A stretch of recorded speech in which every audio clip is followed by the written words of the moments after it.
خلق الإنسان علمه البيان.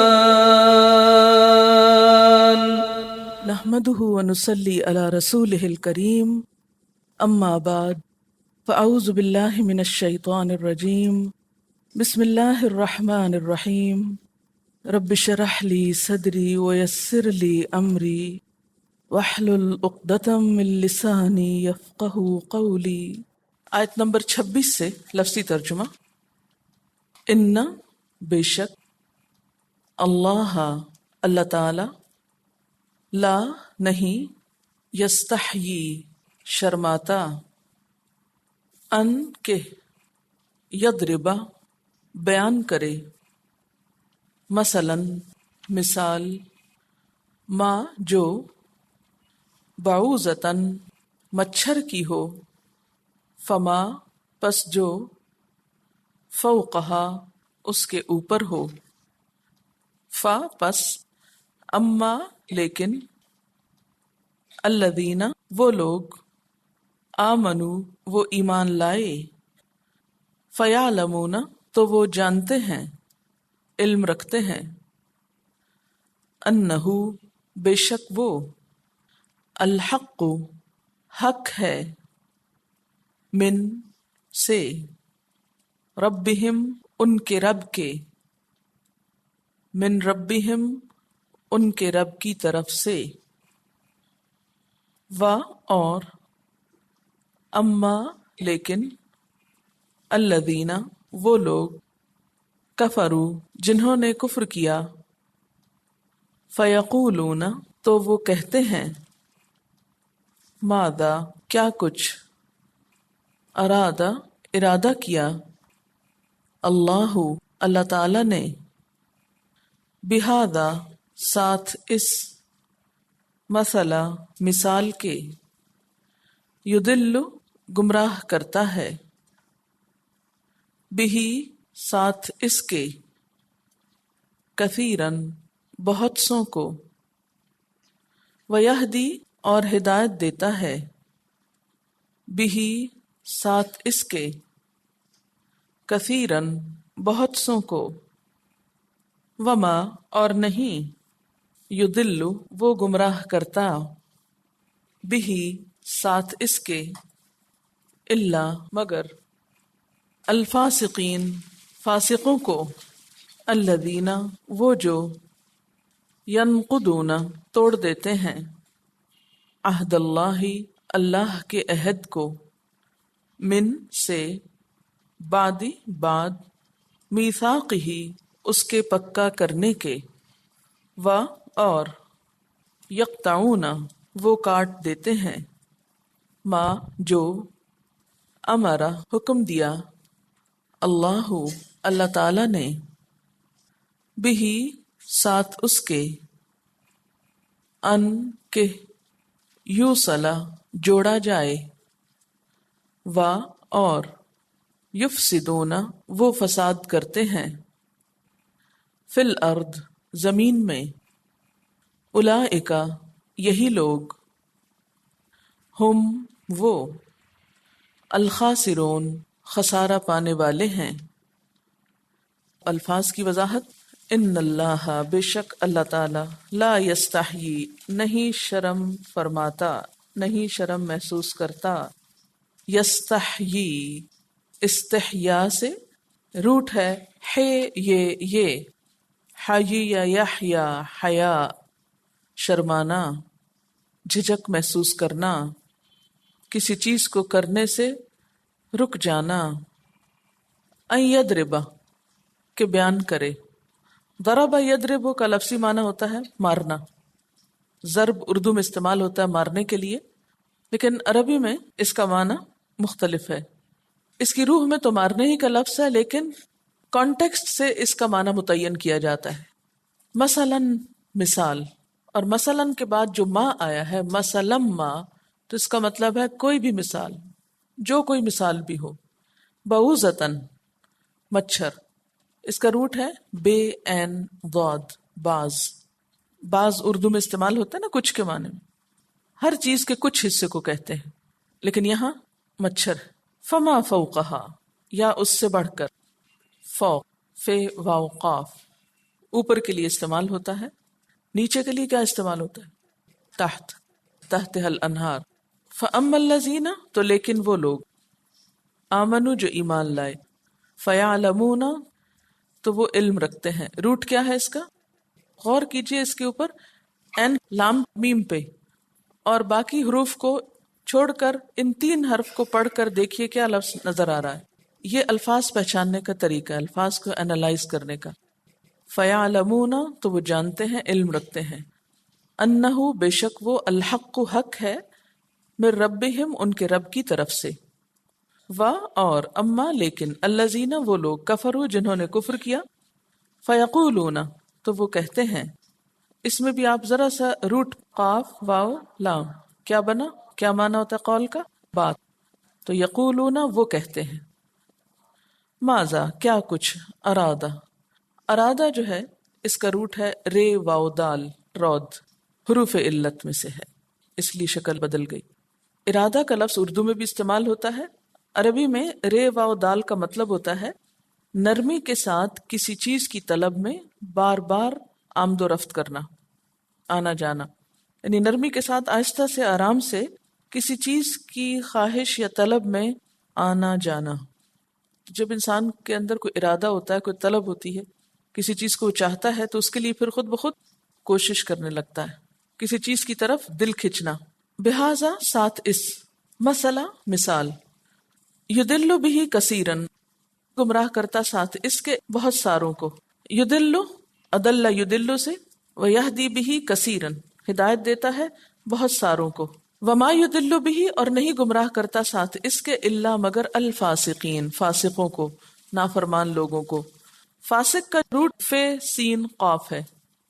فے سین قاف اس کا لفظی معنی ہوتا ہے کھجور کا اپنے چھلکے سے باہر آنا. کھجور کا اپنے چھلکے سے باہر آنا بالکل ڈکشنری میننگ لفظی مطلب. اچھا چلیے کھجور تو ہمارے ہاں کم ہی لگتی ہے اور چھلکے سے باہر آتی دکھائی کم دیتی ہے. کبھی آپ نے پھول کو اس کی بڈ سے باہر آتے دیکھا؟ کیسے باہر آتا ہے پھول، کیسے کھلتا ہے؟ اس کے بڈ کے اوپر آپ دیکھیں ایک ایسے لگے ہوتے ہیں نا، نشان لگے ہوتے ہیں، ان میں کریک آتا ہے نا، پھٹ جاتا ہے پھر پھول باہر نکلتا ہے، ہوتا ہے نا ایسے ہی. اس عمل کو فسقہ بولتے ہیں. ٹھیک ہے، اس کی روح سمجھ میں آ گئی نا، اسپرٹ سمجھ میں آ گئی آپ کو.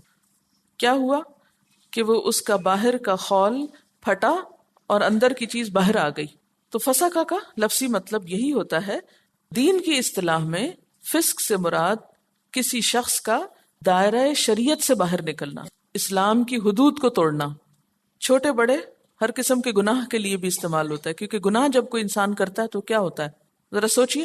جب کوئی شخص گناہ کرتا ہے تو دراصل وہ کیا کر رہا ہوتا ہے؟ اللہ تعالیٰ نے جس جگہ رکنے کو کہا وہ وہاں نہیں رکتا، وہ اس لائن کو کراس کر جاتا ہے، اس باؤنڈری کو کراس کرتا ہے، آگے نکل جاتا ہے. حدود کو توڑ کر باہر نکل آنا. تو فاسقین کون ہوئے؟ جو حدود توڑتے ہیں. الذین وہ لوگ ینقضون، ینقضون جو ہے نون قاف ضاد سے ہے، نقض کسی چیز کا شرازہ بکھیرنا. عہد یا قسم توڑنے کے لیے استعمال ہوتا ہے. عہد اللہ، اللہ کے عہد کو. من بعد میثاقہ اس کے پکا کرنے کے بعد. میثاق، میثاق کا لفظ جو ہے واو سے قاف سے ہے. وثوق کا لفظ اردو میں استعمال ہوتا ہے. عام طور پہ ہم کہتے ہیں میں یہ بات پورے وثوق سے کہتا ہوں. کیا معنی ہوتا ہے جب آپ یہ کہہ رہے ہوتے ہیں؟ یقین کے ساتھ، یعنی پکے طریقے سے، پکی بات کہہ رہا ہوں، کچی بات نہیں ہے. وَيَقْطَعُونَ اور وہ کاٹ دیتے ہیں. یقطعون کا روٹ کیا ہوگا ذرا دیکھیے، قاف توئے عین قطع. قطع کرنا کس کو کہتے ہیں؟ کاٹ دینے کو. اور کاٹ دیتے ہیں ما جو امر اللہ، امر کس کو کہتے ہیں؟ حکم کو.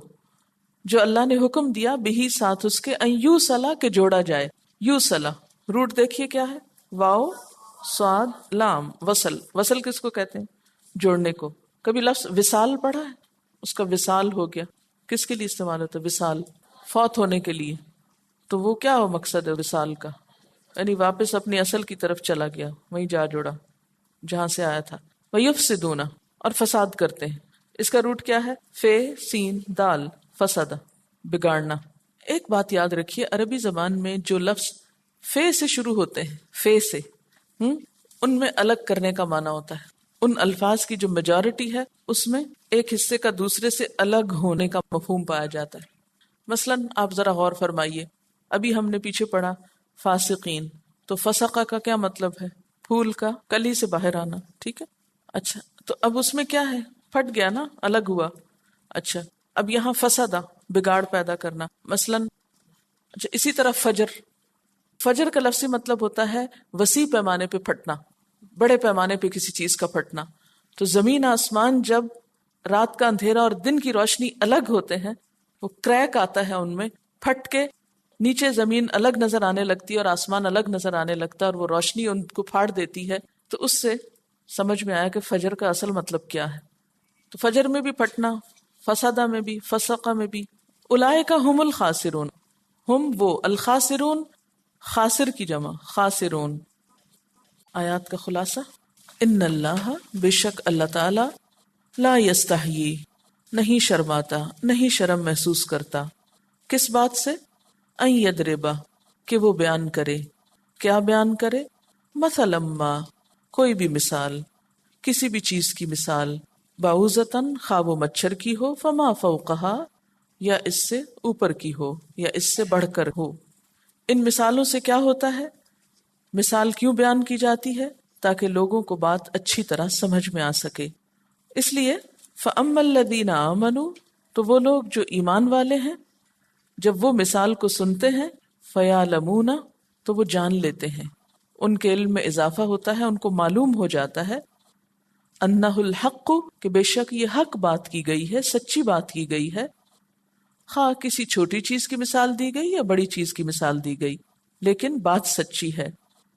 من ربہم، ان کے رب کی طرف سے ہے، اس لیے انہیں اس بات کے قبول کرنے میں کچھ بھی مشکل پیش نہیں آتی. ان کا ایمان انہیں ماننے کے لیے آسانی فراہم کرتا ہے. لیکن یہ معاملہ سب کے ساتھ نہیں ہوتا. کچھ ایسے لوگ بھی ہوتے ہیں، وَأَمَّا الَّذِينَ كَفَرُوا، وہ لوگ جنہوں نے کفر کیا. کافر کون ہوتا ہے؟ جس کے اندر ضد ہو، تکبر ہو، ہٹ دھرمی ہو، اور اس کی وجہ سے وہ اللہ تعالیٰ کی بات کو ماننے سے انکار کرے یا اس کے وجود کو ماننے سے انکار کرے. تو ایسے لوگ کیا کرتے ہیں؟ فَيَقُولُونَ، وہ کہتے ہیں. کیا کہتے ہیں؟ مَاذَا أَرَادَ اللَّهُ بِهَذَا مَثَلًا، اللہ تعالیٰ نے اس مثال سے کس چیز کا ارادہ کیا ہے؟ یعنی ان کی سمجھ میں بات نہیں آتی، کیونکہ وہ سمجھنا ہی نہیں چاہتے، اور اس لیے بھی نہیں آتی کہ ختم اللہ علی قلوبہم، پیچھے ہم پڑھ چکے ہیں کہ کافروں کے ساتھ اللہ تعالیٰ کا پھر یہ معاملہ ہے. تو جس کو اللہ نے سمجھنے کی صلاحیت دی لیکن وہ ضد میں آ کر بات سمجھنا نہیں چاہتا، تو اس شخص کو اللہ تعالیٰ کی بیان کردہ مثالیں بھی سمجھ نہیں آتی. یضل بہ کثیرا، نتیجہ کیا ہوتا ہے کہ اللہ تعالیٰ انہی مثالوں کے ذریعے کچھ لوگوں کو بھٹکا دیتا ہے. وَيَهْدِي بِهِ كَثِيرًا، اور ایسی ہی مثالوں کے ذریعے کچھ لوگوں کو ہدایت مل جاتی ہے.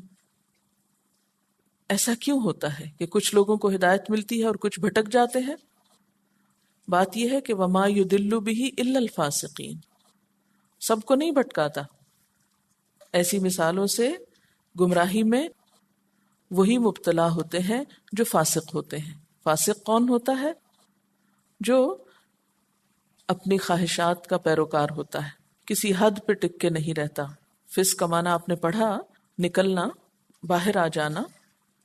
تو جو شخص اللہ تعالیٰ کی اطاعت نہ کرنا چاہتا ہو، اللہ کی بات نہ ماننا چاہتا ہو، اس شخص کے لیے کسی مثال کو سمجھنا مشکل ہوتا ہے، کیونکہ وہ ماننا ہی نہیں چاہتا، لہذا سمجھنا بھی نہیں چاہتا، پھر اس کو سمجھ بھی نہیں آتی. پھر یہاں پر اللہ تعالیٰ نے فاسق کی مزید پہچان بتائی. کون ہوتے ہیں وہ؟ نمبر 1، الذین ینقضون عہد اللہ، وہ جو اللہ کے عہد کو توڑ دیتے ہیں. عہد کا معنی کیا ہوتا ہے؟ وعدہ. اللہ کا عہد کیا ہوتا ہے؟ کہ جو اللہ تعالیٰ کے ساتھ کیا جائے، کس بات کا؟ کہ اللہ تعالیٰ ہم تیری اطاعت کریں گے، ہم تجھ کو اپنا رب مانیں گے. من بعد میثاقہ، اس کے پکا کرنے کے بعد، اس کو خوب مضبوط باندھنے کے بعد، یعنی پکا وعدہ کر کے پھر اس کو توڑ دیتے ہیں. وَيَقْطَعُونَ، اور کیا کرتے ہیں؟ کاٹ دیتے ہیں. کیا کاٹ دیتے ہیں؟ ما امر اللہ جو اللہ نے حکم دیا بھی ساتھ اس کے، یعنی اس بات کے لیے ان یوصلا کہ جوڑا جائے، یعنی جس چیز کو اللہ تعالیٰ نے جوڑنے کا حکم دیا اس کو وہ کاٹ دیتے ہیں۔ کس کو جوڑنے کا حکم دیا؟ انسانوں کے ساتھ، رشتہ داروں کے ساتھ تعلقات کو، رشتوں کو جوڑنے کا۔ ایسا کیوں ہوتا ہے کہ وہ تعلقات کو کاٹتے ہیں؟ کیونکہ اس میں بھی ان کے مفادات پہ زد پڑ رہی ہوتی ہے، ان کے نفس کو بسا اوقات کوئی قربانی دینا پڑتی ہے تو وہ دینا نہیں چاہتے تو رشتوں کو کاٹ دیتے ہیں۔ تیسری بات کیا؟ وَيُفْسِدُونَ فِي الْأَرْضِ، وہ زمین میں فساد کرتے ہیں۔ ان کا انجام کیا ہوگا؟ اولئک ھم الخاسرون، یہ لوگ خسارہ پانے والے ہیں، نقصان اٹھانے والے ہیں۔ کہاں پر؟ دنیا میں بھی اور آخرت میں بھی، کیونکہ جو شخص اللہ تعالیٰ کے ساتھ بدعہدی کرے، اس کے بندوں کو ستائے، زمین میں فساد پھیلائے، پھر یہ ہو نہیں سکتا کہ وہ کبھی خود چین پائے، اور آخرت میں تو ایسا شخص نقصان ہی اٹھانے والا ہے۔ چلیے تفسیر کرتے ہیں۔ اب یہاں پر یہ جو فرمایا گیا نا فما فوقہا، فوقہ کا لفظی مطلب ہوتا ہے اوپر ہونا۔ اس سے ایک معنی تو یہ ہو سکتا ہے کہ مچھر کے اوپر کی چیز، اور وہ کیا ہوتے ہیں اس کے بازو یا پر، ہے نا؟ مچھر جب اڑتا ہے تو آپ نے دیکھا ہوگا اس کے اوپر بھی ہلکے ہلکے دو پر ہوتے ہیں، وہ پر تو مچھر سے بھی زیادہ حقیر چیز ہے۔ تو فما فوقہا یعنی اللہ تعالیٰ کو تو اس بات میں بھی کوئی شرم محسوس نہیں ہوتی کہ مچھر سے بھی چھوٹی کسی چیز کا ذکر فرمائے۔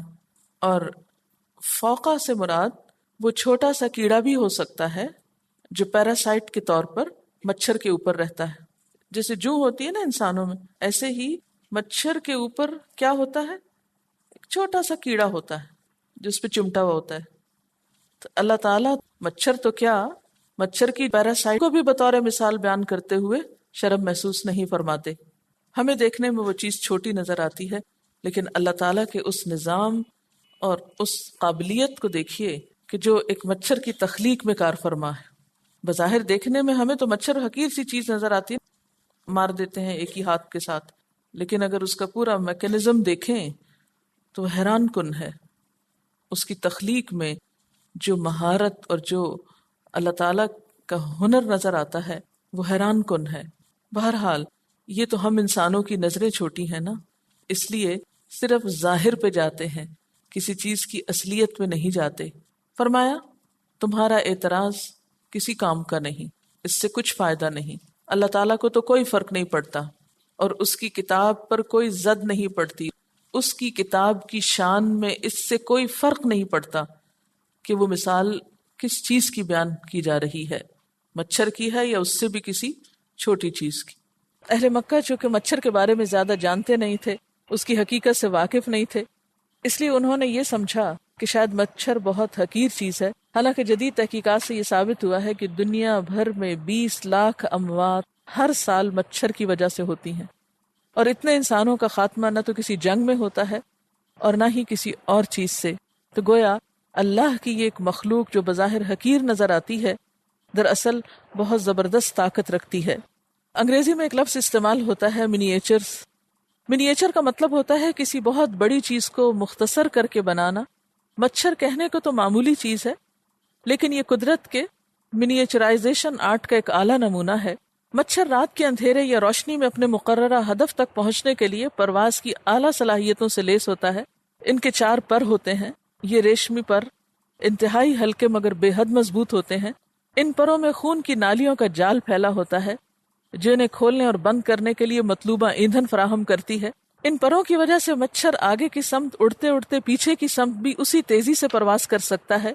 اللہ نے اسے 4 ٹانگیں عطا کی ہیں جن کے ذریعے مچھر براہ راست اپنے شکار پر لینڈ کرتا ہے۔ مچھر کس طرح اپنے شکار پہ پہنچتا ہے، اس مقصد کے لیے قدرت نے مچھر کے منہ کے آگے 2 حساس آلے پیلپس لگائے ہیں یا نصب کیے ہیں۔ یہ آلے ہمارے جسم میں کیمیائی اجزاء کو محسوس کر لیتے ہیں اور سانس کے ذریعے خارج ہونے والی کاربن ڈائی آکسائڈ کو سونگھتے ہوئے مچھر کو اس کے شکار تک پہنچاتے ہیں۔ رات کے اندھیرے میں وہ انہی آلات کی مدد سے ہماری جلد پر پھیلی ہوئی خون کی باریک نالیوں میں سے کسی ایک نالی کو خون پینے کے لیے منتخب کر لیتا ہے۔ مچھر خون نہیں پیتا، خون صرف مچھر کی مادہ پیتی ہے تاکہ انسانی خون سے پروٹین حاصل کر سکے۔ اور اس کے پیٹ میں موجود انڈے اسی پروٹین سے نشو و نما حاصل کرتے ہیں۔ مچھر کی آنکھ میں 6 کونے والے ہزاروں عدسے ہوتے ہیں جو مچھر کو کسی بھی چیز کے لاتعداد زاویوں اور رنگوں سے آگاہ کرتے ہیں۔ اب آپ دیکھیے کہ مچھر خون چوستا کیسے ہے۔ تو ہوتا یہ ہے کہ مچھر کا اوپر والا جبڑا جو چاقو کی طرح تیز ہوتا ہے، یا پھر اس جبڑے پر موجودہ وہ دانت جو پیچھے کی طرف مڑے ہوئے ہوتے ہیں، مچھر آرے کی مانند اپنے جبڑے کو آگے پیچھے حرکت دیتا ہے اور اوپر والے جبڑوں کی مدد سے کھال کاٹ لیتا ہے۔ انسانی جلد میں سوراخ ہوتے ہی جلد کا مواصلاتی نظام دماغ کو اس حادثے کی اطلاع فراہم کرتا ہے۔ دماغ فوری طور پر مخصوص غدود کو احکام جاری کرتا ہے اور 1 سیکنڈ کے 1000ویں حصے میں ہمارے خون میں ایک خاص کیمیائی مادہ شامل ہو کر تیزی سے متاثرہ مقام تک پہنچ جاتا ہے۔ خون میں شامل ہونے والا یہ کیمیائی مادہ خون کو تیزی سے جمانے کا کام کرتا ہے اور متاثرہ جگہوں پر پہنچ کر اس زخم کو ہر طرف سے بند کر دیتا ہے۔ اس طرح خون ضائع ہونے سے بچ جاتا ہے۔ اس کیمیائی جز کا مقابلہ مادہ مچھر اپنے کیمیائی ہتھیاروں سے کرتی ہے، کیونکہ اگر خون جم جائے تو اس کے لیے پیٹ بھرنا ممکن نہیں رہے گا۔ اس لیے اپنا منہ خون کی نالی میں داخل کرتے ہی وہ سب سے پہلے اپنے اندر موجود ایک کیمیائی مادہ خون میں شامل کر دیتی ہے۔ یہ کیمیائی مادہ خون کے بہاؤ کو اور تیز کر دیتا ہے اور ہمارے جسم کے دفاعی نظام کو عارضی طور پر معطل کر دیتا ہے۔ اس طرح مادہ مچھر پیٹ بھر کر خون پیتی ہے اور جب تک ہمیں اس کے کاٹنے کا احساس ہوتا ہے اس وقت تک وہ اپنا کام کر چکی ہوتی ہے۔ فَأَمَّا الَّذِينَ آمَنُوا فَيَعْلَمُونَ أَنَّهُ الْحَقُّ مِن رَبِّهِمْ۔ بات یہ ہے کہ کوئی بھی مثال پڑھ کے یا سن کے ایمان والے جو ہیں ان کے ایمان میں اضافہ ہوتا ہے اور وہ پکار اٹھتے ہیں کہ یہ بات بالکل درست ہے۔ وہ ادھر ادھر کی irrelevant باتوں میں نہیں پڑتے کہ مچھر کی بات ہو رہی ہے یا مچھر کی جوں کی بات ہو رہی ہے، کس کی ہو رہی ہے۔ وہ یہ دیکھتے ہیں کہ بات کیا ہو رہی ہے۔ یہ فرق ہوتا ہے ایمان والوں میں اور بے ایمان لوگوں میں۔ ایمان والوں کے لیے تو چھوٹی سے چھوٹی مثال بھی ان کے ایمان میں اضافے کا سبب بنتی ہے، جبکہ دوسری طرف وَأَمَّا الَّذِينَ كَفَرُوا، جنہوں نے کفر کیا، جن کے دلوں میں ہٹ دھرمی ہے، سختی ہے، ان کو بات سمجھ میں نہیں آتی۔ پتھر کے اوپر اگر پانی ڈالا جائے تو کیا ہوتا ہے؟ اوپر سے ہی بہہ جاتا ہے نا، اندر تو جذب نہیں ہوتا۔ تو جن کے دل پتھر ہیں ان کے لیے بڑی سے بڑی بات کی جائے، خوبصورت سے خوبصورت بات کی جائے، باریک سے باریک مثال بیان کی جائے، ان کو کچھ سمجھ میں نہیں آتا۔ وہ موٹی عقل کے لوگ ہیں، وہ ظاہر پرست ہیں۔ فَيَقُولُونَ، وہ کہتے ہیں، اعتراض کرتے ہیں، ماذا اراد اللہ بہذا مسئلہ، اس مثال سے اللہ تعالیٰ نے کیا ارادہ کیا ہے، اس مثال کا کیا مطلب ہے، یہ مثال کیوں دی گئی ہے۔ یضل بہ کثیرا ویہدی بہ کثیرا، یہاں پر آ کر انسانوں کی 2 قسمیں ہو جاتی، کچھ ایسے ہیں کہ جو اللہ تعالیٰ کی بات سن کر بھٹک جاتے ہیں اور کچھ ایسے ہیں جو ہدایت پا جاتے ہیں۔ یہ فرق کس بنا پر ہے؟ کیا اللہ تعالیٰ نے کچھ لوگوں کے ساتھ خاص تعلق رکھا ہوا ہے کہ ان کو تو ہدایت دینی ہے، اور کچھ لوگ جو ہیں وہ پیدا ہوتے ہی اس کے دھتکارے ہوئے ہیں کہ ان کو تو ہدایت پانے نہیں دینی؟ نہیں، بات یہ ہے کہ اللہ تعالیٰ نے تو سب کو برابر کی عقل دی تھی، برابر کے ہاتھ پاؤں دیے تھے، سب کا دل ایک ہی طرح کام کر رہا ہوتا ہے۔ اصل فرق ہوتا ہے انسان کے اپنے اندر کہ وہ کیا چاہتا ہے، کیونکہ اللہ تعالیٰ قرآن پاک میں فرماتے ہیں نا وَيَهْدِي إِلَيْهِ مَن يُنِيبُ، وہ اپنی طرف آنے کا راستہ دکھاتا ہے اس کو جو رجوع کرتا ہے، جس میں انابت ہوتی، جو جھکتا ہے، اور جو نہیں جھکتا، جو اللہ تعالیٰ کے آگے عاجزی اختیار نہیں کرتا بلکہ سرکشی کرتا ہے، اطاعت کی بجائے نافرمانی کا رویہ اختیار کرتا ہے، دین کی حدود کے اندر رہنے کی بجائے دین کی حدود توڑ کر باہر نکلنا چاہتا ہے، جو اپنی خواہشات کی پیروی کرنا چاہتا ہے، دوسرے لفظوں میں جو فاسق کہلاتا ہے، ایسے لوگوں کو ہدایت نہیں ملا کرتی۔ وَمَا يُضِلُّ بِهِ إِلَّا الْفَاسِقِينَ، ہدایت سے محروم کون لوگ ہوتے ہیں؟ فاسق۔ تو گویا یہاں یہ بھی پتہ چل رہا ہے کہ اللہ تعالیٰ کی بات سن کر ہدایت سے محروم رہنے والے فاسق ہوتے ہیں، یا فاسق ہدایت سے محروم رہتے ہیں۔ فاسق کون ہوتے ہیں؟ پہلی بات تو یہ کہ الذین ینقضون عہد اللہ، جو اللہ کے عہد کو توڑ دیتے ہیں۔ عہد کیا ہے؟ جیسے ایک رسی ہوتی ہے نا، جب 2 چیزوں کو باہم باندھا جائے، یعنی عہد کا مطلب کیا؟ باندھنا، تو 2 چیزوں کا آمنے سامنے آ کر باہم جڑنا ضروری ہوتا ہے نا۔ ایک چیز تو نہیں نا باہم بن سکتی، ایک چیز سے تو نوٹ نہیں لگتی کہ لگ جاتی، خود سے تو نہیں لگتی، وہ تو دو چیزوں کا باہم ملنا ضروری ہے. اور پھر یہاں پر ان کا حال کیا ہے؟ ینقضون عہد اللہ من بعد میثاقہ، اللہ کے ساتھ کیے ہوئے عہد کو توڑتے ہیں. اللہ تعالیٰ کے ساتھ کون سا عہد اور کب کیا گیا عہد؟ ہم سب جب پیدا ہوئے تھے تو اس وقت اللہ تعالیٰ نے ہم سب سے ایک عہد لیا تھا، اور وہ کیا تھا؟ الست بربکم، کیا میں تمہارا رب نہیں ہوں؟ اس عہد کو عہد الست کہتے ہیں. قرآن پاک میں آتا ہے وَإِذْ أَخَذَ رَبُّكَ مِن بَنِي آدَمَ مِن ظُهُورِهِمْ ذُرِّيَّتَهُمْ وَأَشْهَدَهُمْ عَلَىٰ أَنفُسِهِمْ أَلَسْتُ بِرَبِّكُمْ قَالُوا بَلَىٰ شَهِدْنَا أَن تَقُولُوا يَوْمَ الْقِيَامَةِ إِنَّا كُنَّا عَنْ هَٰذَا غَافِلِينَ. سورۃ الاعراف 172. اس آیت کا ترجمہ ہے جب تیرے رب نے بنی آدم کو ان کی پشتوں سے نکال کر انہیں ان کے نفسوں پر گواہ بنایا تھا اور پوچھا تھا کہ کیا میں تمہارا رب نہیں ہوں، تو ان سب نے کہا تھا کہ ہاں ہم گواہی دیتے ہیں. اور ایسا کیوں کیا گیا تھا کہ کہیں تم قیامت کے دن یوں نہ کہو کہ ہم تو اس بات سے بالکل غافل تھے کہ ہمارا کوئی رب بھی ہے. گویا اللہ تعالیٰ نے جب سب روحوں کو پیدا کیا تھا تو اپنی پہچان کرائی تھی. دنیا میں بھیجنے سے پہلے ہم سب کو اپنی پہچان کرائی اور پوچھا تھا کیا میں تمہارا رب نہیں ہوں. اس وقت ہم سب نے کہا تھا بلا، کیوں نہیں، آپ ہی ہمارے رب ہیں. تو اللہ تعالیٰ کو اپنا رب ماننے کا ہم نے عہد کیا تھا اپنی پیدائش کے بعد. اچھا، اس کے بعد کیا ہوا؟ وقتاً فوقتاً دنیا میں پیغمبر آتے رہے، انہوں نے آ کر وہ عہد یاد کرایا. پھر ہم نے کیا کیا؟ اس کی تجدید کی، اس کو پکا کیا. فاسقوں نے کیا کیا؟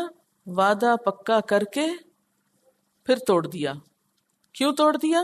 کیونکہ وہ اپنی مرضی جو کرنا چاہتے تھے. تو فاسق کون ہوتا ہے؟ الذین ینقضون عہد اللہ من بعد میثاقہ، جو اللہ کے عہد کو پکا کرنے کے بعد توڑ دیتے ہیں.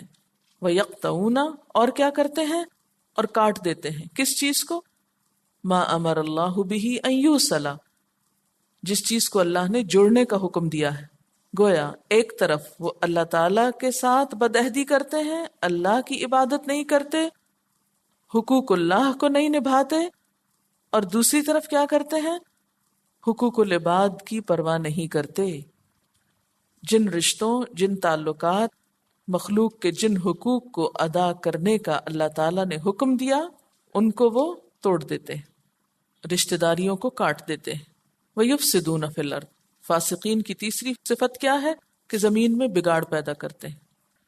اب آپ دیکھیے کہ فاسق ایک ایسا شخص ہے جس کے اندر کافر والی خصوصیات بھی نظر آتی ہیں اور منافق والی بھی. منافقین کی کیا صفت پیچھے بتائی گئی تھی؟ اذا قیل لهم لا تفسدوا فی الارض قالوا انما نحن مصلحون، کہ وہ فساد کرتے ہیں. فاسق بھی فساد کرتے ہیں. پھر اسی طرح کافر کی صفت پیچھے کیا بتائی گئی؟ کہ وہ اللہ تعالیٰ کی بات کو نہیں مانتے. یہاں بھی کیا ہے؟ ینقضون عہد اللہ. تو گویا لفظ فاسق جو ہے وہ کافر کے لیے بھی استعمال ہو سکتا ہے، منافق کے لیے بھی، اور گناہگار مسلمان کے لیے بھی. اولئک هم الخاسرون، یہی لوگ نقصان اٹھانے والے. کون لوگ نقصان اٹھانے والے؟ فاسقین، جو نہ تو اللہ کے حقوق ادا کرتے ہیں، نہ بندوں کے حقوق ادا کرتے ہیں، اور نہ بندوں کی اصلاح کا کام کرتے ہیں. ایسے لوگ کامیاب نہیں ہو سکتے، ایسے لوگ اپنا ہی نقصان کرنے والے ہیں. وآخر دعوانا ان الحمد للہ رب العالمین. سبحانک اللہم وبحمدک اشہد ان لا الہ الا انت استغفرک واتوب الیک. والسلام علیکم ورحمۃ اللہ وبرکاتہ.